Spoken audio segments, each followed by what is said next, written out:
that we are fighting a fair fight. There is no fairness in this.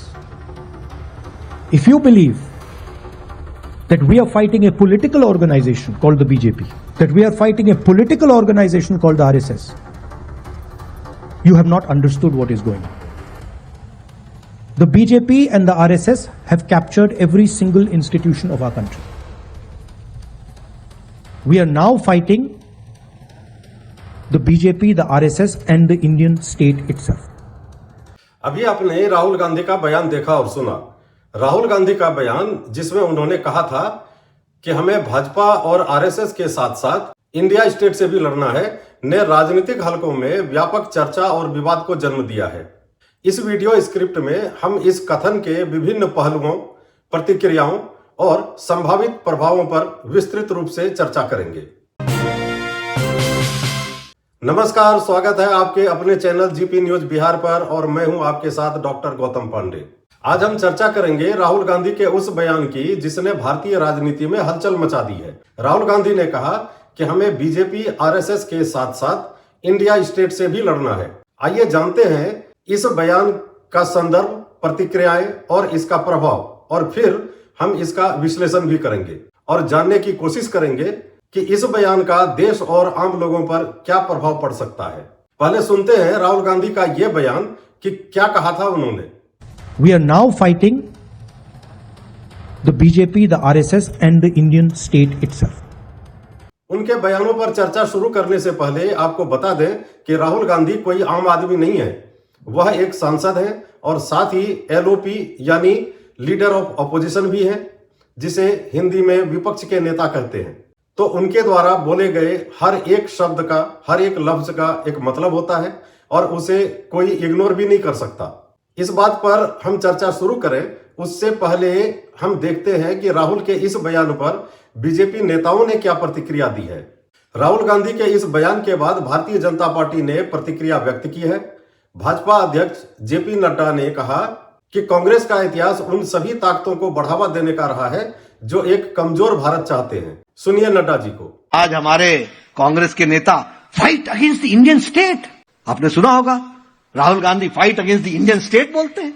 इनको कोई न इतिहास की जानकारी है, न कोई इनको कोई लेना है न देना है।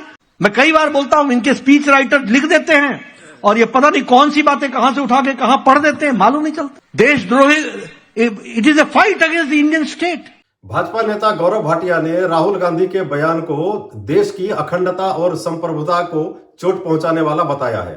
उन्होंने कहा कि भारत को विपक्ष का एक वफादार और जिम्मेदार नेता चाहिए, लेकिन राहुल गांधी के शब्द और कार्य भारत की अखंडता को नुकसान पहुंचाते हैं। देखिए क्या कहते हैं भाटिया जी।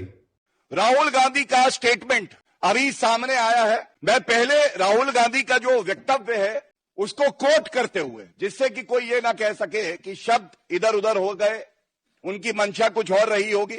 और उसके बाद हमारे राष्ट्रीय अध्यक्ष जी ने किसी जिम्मेदार नागरिक की तरह एक एक्स पे पोस्ट डाली है, उसके आपके समक्ष रखना चाहूंगा।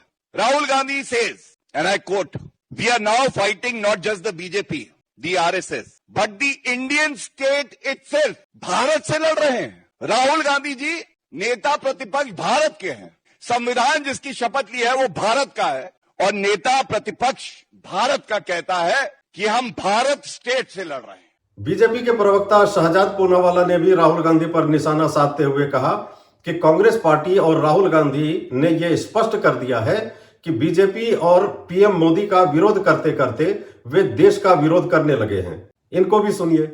आज कांग्रेस पार्टी, राहुल गांधी ने सरेआम ऐलान कर दिया है कि बीजेपी मोदी से लड़ते लड़ते, बीजेपी और मोदी का विरोध करते करते वो देश विरोध में उतर आए हैं। वो देश से लड़ रहे हैं, वो भारत और भारत के राज्य से ही लड़ रहे हैं। और ये कोई संयोग नहीं है, ये सोचा समझा प्रयोग और सोरोस द्वारा स्पॉन्सर्ड उद्योग बन चुका है।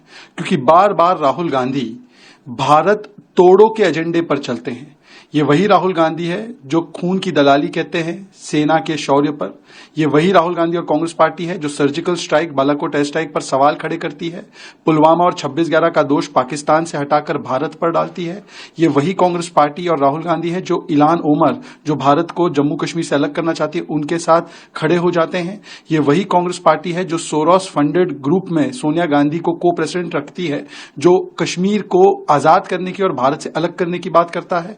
ये वही कांग्रेस पार्टी है जो बार बार भारत के भीतर विदेशी धरती पे जाकर भारत के संवैधानिक संस्थाओं पर सवाल खड़े करती है, भारत की संप्रभुता और भारत की अखंडता को चूर चूर करती है और हस्तक्षेप की मांग करती है, इंटरवेंशन की मांग करती है। आज एक बात स्पष्ट हो चुकी है कि कैसे राहुल गांधी और कांग्रेस पार्टी देश विरोधी, संविधान विरोधी है और मोदी विरोध में उतरते उतरते आज देश के खिलाफ ही वो जंग लड़ रहे हैं, एक लड़ाई लड़ रहे हैं। आइए अब इसका विश्लेषण करते हैं। कुछ राजनीतिक विश्लेषकों का मानना है कि राहुल गांधी का इंडिया स्टेट से लड़ने का बयान उनकी रणनीति का हिस्सा हो सकता है, जिसमें वो यह दिखाना चाहते हैं कि भाजपा और आरएसएस ने सरकारी संस्थाओं पर अपना प्रभाव बढ़ा लिया है।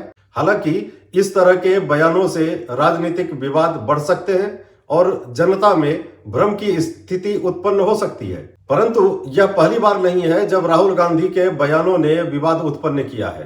पूर्व में भी उनके कई बयानों पर राजनीतिक दलों ने तीखी प्रतिक्रियाएं दी हैं। ऐसे में यह देखना महत्वपूर्ण होगा कि कांग्रेस पार्टी इस बयान पर क्या रुख अपनाती है और आने वाले दिनों में यह मुद्दा किस दिशा में जाता है। राहुल गांधी के इस बयान को कई अखबारों ने प्रमुखता दी है और मुख्य पेज पर छापा। अब आप कहेंगे कि इसमें बताने वाली क्या बात है, वो एलओपी है, उनके स्टेटमेंट को स्थान तो मिलना ही चाहिए। नहीं, इसमें कोई बुराई नहीं है, पर मैं हैरत में हूं अखबार में इसका शीर्षक देखकर। अखबार में इसका शीर्षक दिया गया है राहुल गांधी की फिसली जुबान।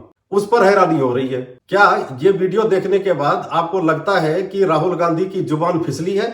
जुबान फिसलना उसको कहते हैं जब कोई बहुत तेजी में बहुत बातें बोलता है तो जुबान फिसल सकती है।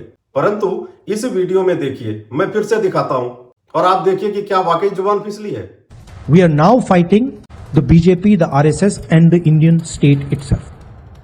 ये शांति से और बहुत सोच समझकर बोल रहे हैं कि हमें भारत राज्य से भी लड़ना है।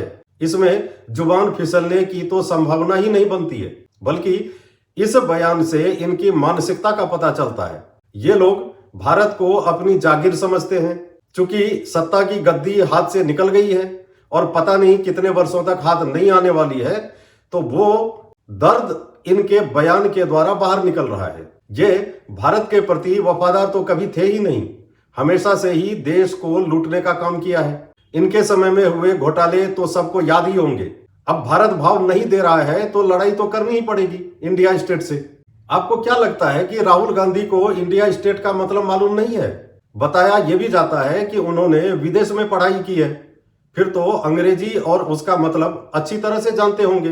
वैसे भी ये भाषण अंग्रेजी में ही था, इसलिए जुबान फिसलने वाली बात तो बयान को सिर्फ हल्का बनाने की कोशिश भर है। ये सब जानबूझकर बोला गया है। आपको याद होगा कि पिछले दिनों इस बयान से एक आदमी को सदमा लग गया था और उनका दूध गिर गया था। उन्होंने राहुल के खिलाफ एफआईआर भी दर्ज करवाई है। आम लोगों की भाषा में ये भी एक देशद्रोही ही है और अगर कोई इसे अभिव्यक्ति का अधिकार या राइट टू स्पीच के नाम पर छूट देता है तो ऐसे अधिकार लोगों से छीन लेनी चाहिए। अन्यथा लोग कभी भी कहीं भी और कुछ भी बोलेंगे, वो चाहे कार्यपालिका हो, न्यायपालिका हो या फिर विधायिका के खिलाफ हो। क्या ये न्याय संगत और देश को चलाने के लिए उचित होगा? बिल्कुल भी नहीं। हर चीज की, हर बात की अपनी एक मर्यादा होती है और उसे हमें फॉलो करना पड़ता है और करना भी चाहिए। लेकिन राहुल गांधी इस प्रकार के मर्यादाओं को कब का तोड़ चुके हैं और उन्हें ऐसा लगता है कि उनका कोई क्या ही कर लेगा। आम लोगों को आपको इस बारे में सोचना पड़ेगा। तो यह था हमारा विश्लेषण राहुल गांधी के इंडिया स्टेट वाले बयान पर। कोई कानून के जानकार ही इस बारे में बता सकता है कि इस प्रकार की सोच, विचार रखना और सार्वजनिक रूप से बयान देना देशद्रोह की श्रेणी में आता है कि नहीं। आप इस विषय में क्या सोचते हैं? अपने विचार हमें कमेंट बॉक्स में अवश्य दें। इस वीडियो को लाइक करें और शेयर करें। अगर अब तक आपने हमारे चैनल को सब्सक्राइब नहीं किया है तो अभी कर लें और बेल नोटिफिकेशन जरूर ऑन कर लें ताकि वीडियो पब्लिश होते ही आप तक पहुंच जाए। धन्यवाद और मिलते हैं एक नए वीडियो के साथ।